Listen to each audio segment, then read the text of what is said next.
Hi, this is Doug Riddle with the Treasure Hunt for the Carol Emmott Foundation, and I am thrilled to be able to have a conversation with a person who's become a dear friend, Mary Pittman, who has been really significant in the life of the Carol Emmott Foundation and in healthcare generally, especially in California. Uh, Mary was, in fact, you were involved from the very beginning as a friend of Carol's. And I remember our very first meetings. You were coming in and out, and were there, kind of wondering about why we had this old white dude as the facilitator for a women's program. That was great, and we've worked together quite a bit over the years. Let me talk about you for just a minute. So, Mary's CV is incredible, and I encourage people to take a look at it. I remember 2023 when you were, top women leaders in healthcare through modern healthcare. Obviously, you most recently retired as the head of the Public Health Institute, where you got to further your interests in research and making a difference. And I understand you were there for about 16 years. Correct. And I hope we get a chance maybe to talk about some of the programs that you instigated there, which were really inspiring. For our conversation, I also hope we get a chance to talk a little about your involvement with a group of very senior healthcare women that you've been involved with, the Health Alliance, for, I think it said 32 years that you've been a part of that. So networking and how that makes a benefit to women leaders, I think, is one of the things we'll want to get to.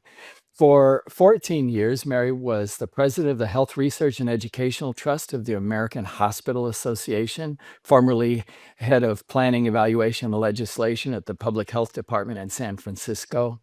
Um, Mary's work with the Public Health Institute was recognized multiple ways. On the three times that you applied for best places to work, top 50 in the nation, you got that designation every single time. You Actually, and I, got 4 times. four times. Well, Need good. You to bring me up upgrade to mine. date. There you go. Upgrade your CV. Or I should just talk to you more about this, but we don't quiz on that. You've been involved in supporting my work before you ever knew me. One of the things that you did with Carol Emmett was that you helped start when she started the California Healthcare College. Right. You helped arrange for scholarships, 6 scholarships every year through the California Healthcare Foundation. And I was a facilitator, one of the co-faculty for the California Healthcare Leadership, which is how I met the person who brought me to Carol Emmett, the fellowship as well. So you were involved with that, and obviously with starting the fellowship. And so enough of that. There's so much to share about you. You have such a rich life, and I want people to kind of get a sense of all the things that they might want to chat with you about. But let's start out with some of this other. So Let's go to the Health Alliance, maybe as a place to begin. Can you talk a little bit about why that's important and how you see that benefiting women leaders in healthcare? Yeah, I certainly can. The Alliance was started at a point in time when there were many, many informal and formal groups for men in healthcare. And a few of the women who founded it, and Carol Emmett was one of them, were given an opportunity by a male healthcare leader to network when he realized that he asked an informal question like, where do you go to network and who do you network with? And the response was, well, we don't really have anything formal. And he gave a gift of some money to have a group of women go and see what a time together alone looking at their personal and professional lives might mean to them.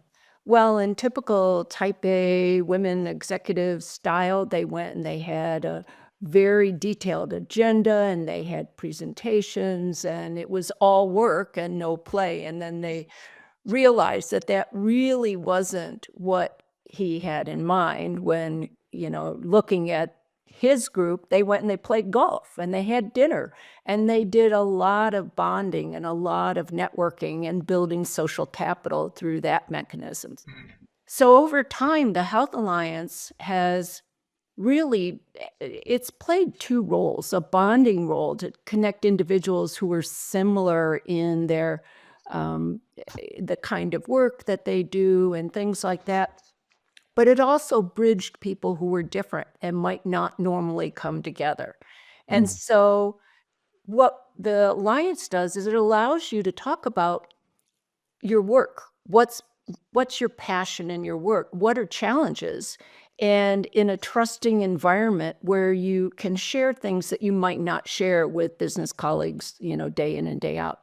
But it also allows you to talk about the other side of your life that you don't get an opportunity often to talk about in a work setting.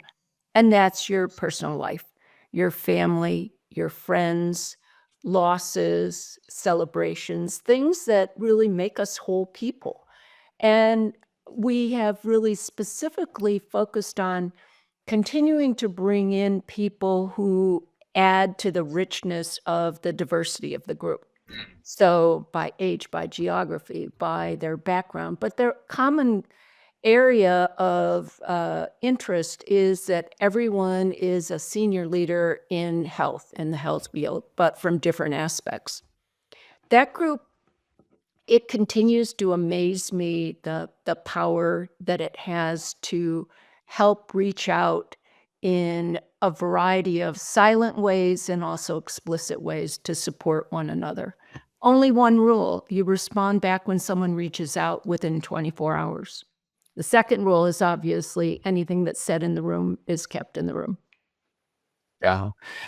Well, it's the Health Alliance and the relationship we've had with many of you has paid off for the foundation as well. And it did shape my own thinking once I got to know you about our own curriculum for the fellowship. And so it's been very influential that way. And I understand that a number of Carol Emmett Fellows found out about the Alliance through the foundation, through the fellowship, and have applied and been accepted as members for that. So I think it continues to be an important piece for us. For you personally, how did you get involved? Were you in part of that first group that first met, or did you come in through invitation later? Yeah, I wasn't in the first group, and I was actually invited in by Carol. So Interesting. my Okay. relationship with Carol, I worked for her when I was at the San Francisco Health Department. And she was influential in shaping my career. That was fairly early in my career in public health. And then when Carol left the health department to go start up the California Association of Public Hospitals, it was a civil service system. I applied, but I was selected to take her position at the health department. So it was like stepping into Carol's shoes. And the nice thing is Carol hadn't gone that far. So I had a mentor Oh who was yeah. supporting me as I took on what was a much larger role than I had been playing. And then when Carol decided to leave, and I represented the hospitals at the California Association of Public Hospitals, along with the hospital CEOs, when she left to go into search, I was asked to apply for that position and was selected to once again follow Carol Hello, Carol. into the president of the California Association of Public Hospitals. After I had run the association for a few years, Carol invited me to join the Alliance. Ah, okay. So you earned your stripes Earned my stripes. and then got the benefit. Good for Right. you. Good for you. You've been, I know we've talked quite a lot about your role and your thinking about advocacy. Mhm. And, as the political climate and social climates change, advocacy for positions that are not the, dominant ones becomes more and more important. Can you talk to us a little bit about your own thinking about the value of advocacy and what that looks like for different people? Not everybody feels comfortable standing on a soapbox, which is not your style either. Right. But there are ways we can advocate for more just healthcare. Can you talk a little bit about that? Absolutely. And sometimes I have stood on the soapbox, but I learned pretty early in my career when I was at the health department. I had responsibility for our policy and legislative affairs. So I was working with the lobbyist in Sacramento, and I had staff who were working day in and day out on policies, and it was a really critical time. It was during the beginning of the AIDS epidemic. And what I very quickly learned is that advocacy occurs at many different levels, and that all of those different forms of advocacy are necessary if you want to make big change happen. You Mm. can do little change by having an expert who may be able to go and testify in front of elected officials, and you get a little tweak. But if you want a social movement, or if you want big social or policy changes to happen, you need to have more than the elites and the groundswell of grassroots activists often need some ties to the elites to be able to get their work done as well. So my lesson was, one, you have to understand what the political and the legislative process is if you want to do that kind of formal advocacy work. You can't stumble in. You have to follow the process and procedures. So when I first started working with the Carol Emmott Fellowship, I realized after talking to the first class of fellows that none of them had ever had any experience in Washington or in the policymaking arena. So I was really gung-ho on, we have to at least teach them what the appropriate policy procedures are, introduce them, demystify how things get done in Washington. And I think that was a great advantage. But then what we learned is only a small number of the fellows were really going to go to Washington. What they needed to understand were those other elements of advocacy, advocacy within their own system, within their own community. And so I think that wisely the curriculum and the approach to advocacy shifted.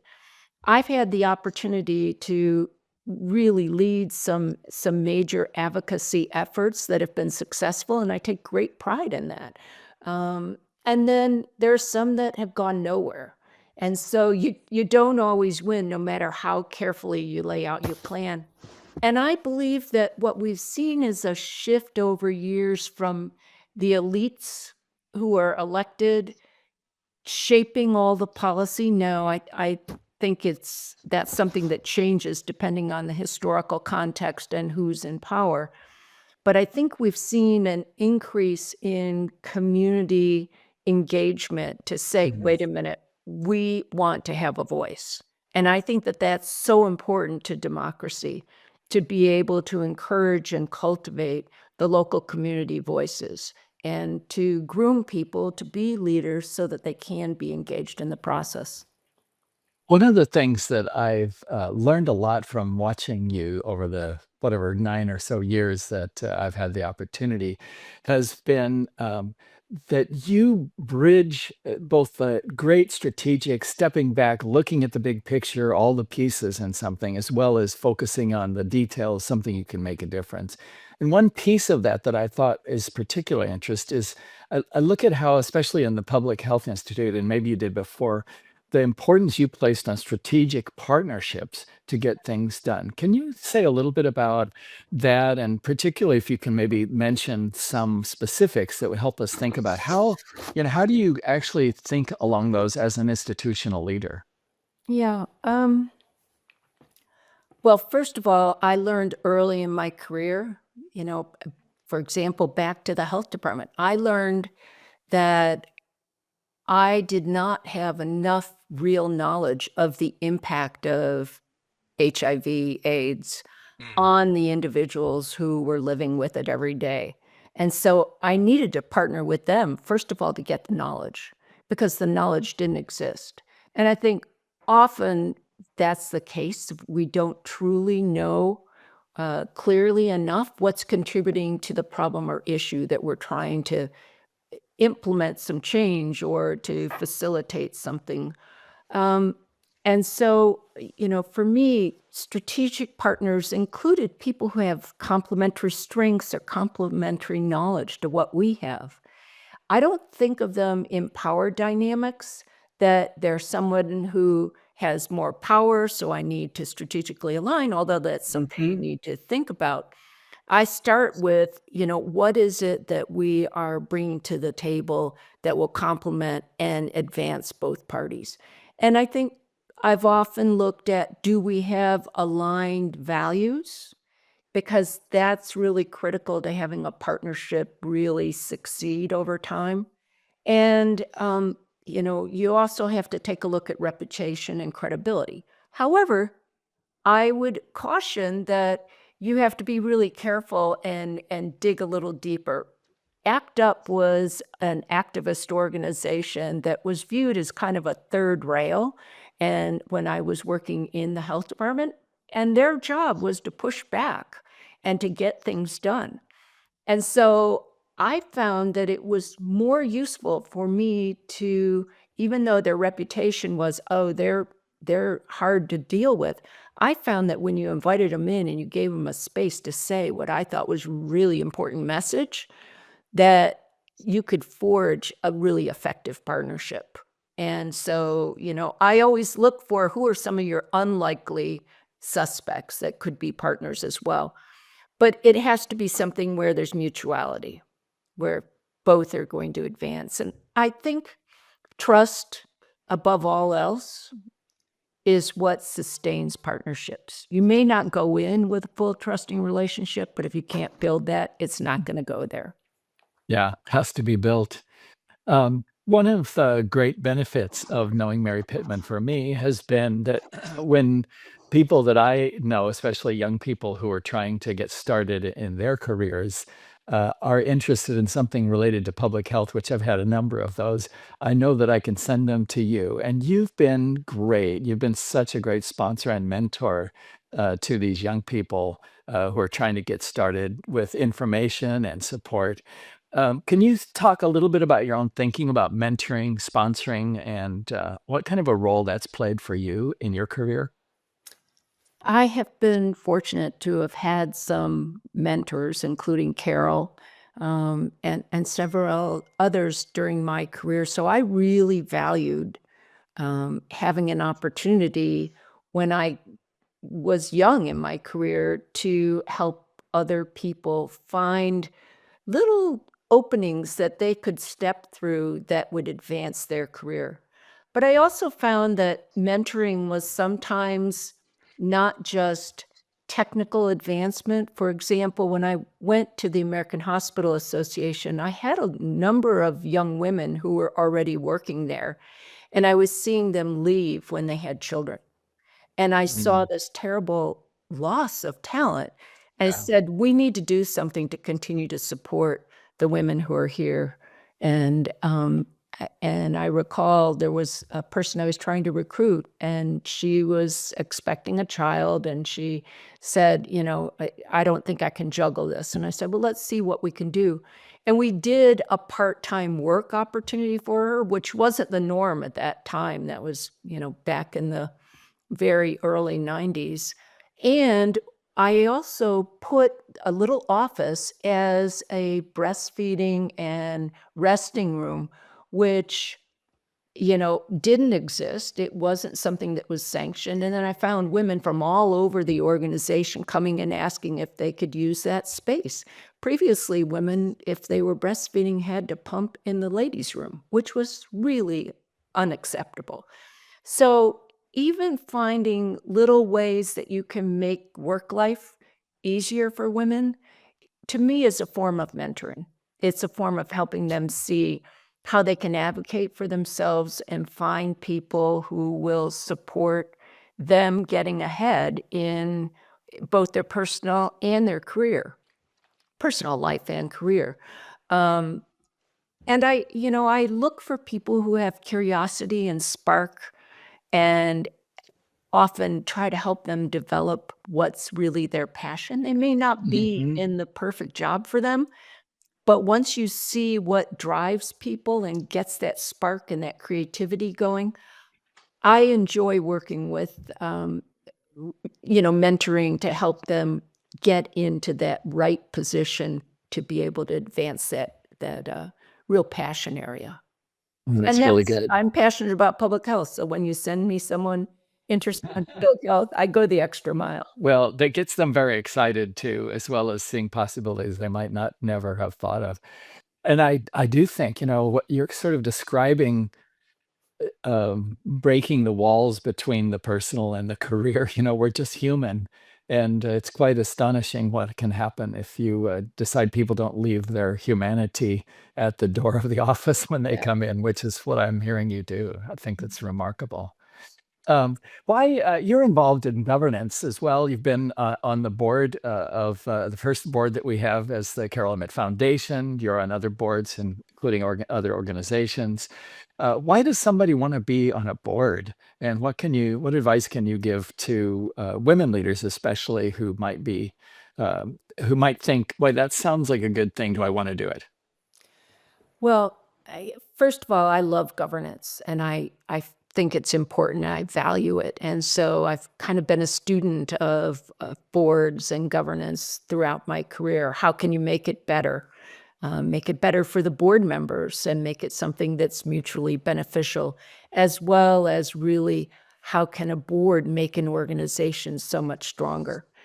But I've also recognized that we haven't had parity on boards, and I'm not talking just about corporate boards. And I sit on one small, for-profit startup company, but several of my colleagues have served on large Fortune 100 companies, and initially many of them were the only woman on that Mm. board. And while we've made some progress, we're still nowhere near parity on boards. And I think um, if you don't groom people and teach them what the possibility is to make a contribution through a different mechanism through governance, Mhm. people often don't think, oh, well, I'm not someone that they would select. But I think you can raise that awareness. And I know that we've done that in the Carol Emmett Fellowship, and I think that's a great contribution. Um, it's sometimes challenging for people to serve on boards if they are not given, again, the right kind of orientation, and they don't feel like, their talents are being utilized.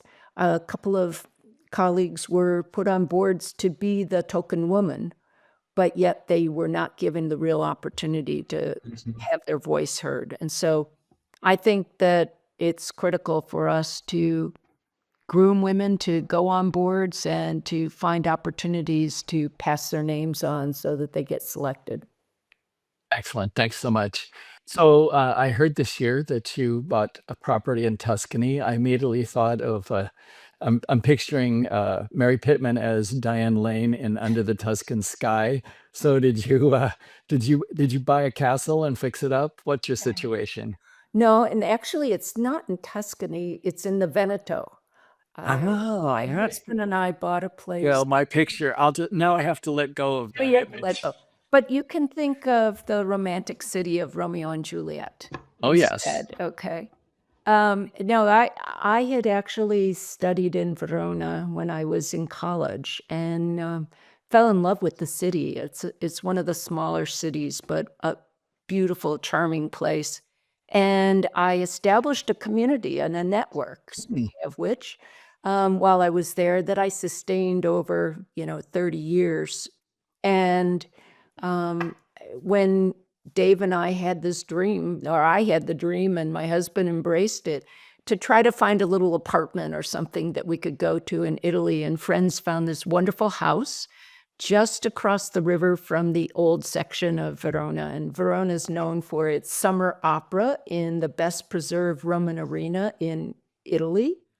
And I go there because I so enjoy art and music, and we're right near the mountains and the lakes, and it's just a totally different place where I can um, really relax and find new areas of my brain to explore.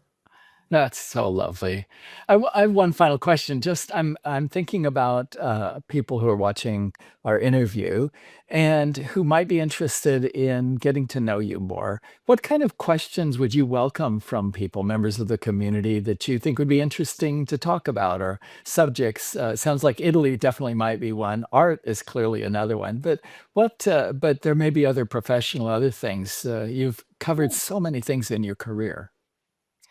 Oh gosh. On a professional front, I really think that community building as a tool to um, have greater equity in our healthcare system, Yeah.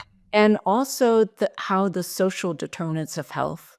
I know that phrase is used over and over again, but how we need to pay attention to the non-medical aspects of our lives that contribute to whether we're healthy or not. That's something that I've worked on my entire career and I'm passionate about, and continue through the National Academy of Science and Medicine with a roundtable on population health to explore. People could also ask me about what's it like to be a mother and juggle different demands on your life.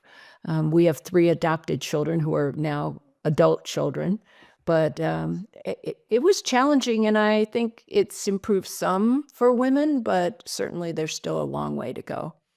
And I would also be open to any sort of conversation about how can we as women really exert our leadership and influence in every sector of our life. I believe that leadership is something that we all have in us. And we were talking about gemstones before. It's often a gemstone that is a little bit in the rough, but with a little bit of work, you can really make your leadership shine. Thank you, Mary Pittman. It's been a delight, and I look forward to our further conversations. But this will be enough for today, and I Thanks. hope you have a great time and enjoy your place in Italy as well as your lovely home in the Berkeley Hills. Take care. Thanks, Doug. Nice speaking with you.